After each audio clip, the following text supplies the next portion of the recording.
UAE-ലുടനീളമുള്ള school കഫ്തീരിയകളിൽ junk food നിരോധിച്ചതായി വിദ്യാഭ്യാസ മന്ത്രാലയം. അനാരോഗ്യകരമായ ഭക്ഷണങ്ങൾ വിൽക്കുന്നതിനും ഉപയോഗിക്കുന്നതിനുമാണ് നിരോധനം. ഇന്ത്യൻ രൂപയുടെ മൂല്യം റെക്കോർഡ് താഴ്ചയിലേക്ക് കൂപ്പുകുത്തി.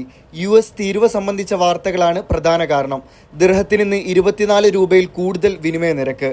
മലയാളികൾക്ക് ശ്രീനാരായണ ഗുരു ജയന്തി ആശംസകൾ നേർന്ന് മുഖ്യമന്ത്രി പിണറായി വിജയൻ.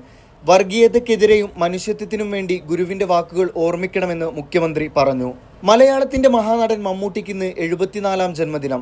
ആശംസകൾ നേർന്ന് സിനിമാ ലോകവും ആരാധകരും. ഗാസയിലെ ഫലസ്തീനികളെ റാഫ അതിർത്തി വഴി കുടിയൊഴിപ്പിക്കാനുള്ള ഇസ്രായേൽ പ്രധാനമന്ത്രി ബെന്യാമിൻ നെതന്യാഹുവിന്റെ പ്രസ്താവനകളെ അറബ് പാർലമെന്റ് ശക്തമായി അപലപിച്ചു. ദുബായിൽ സ്വർണ്ണവില പുതിയ റെക്കോർഡുകൾ ഭേദിച്ച് മുന്നോട്ട്.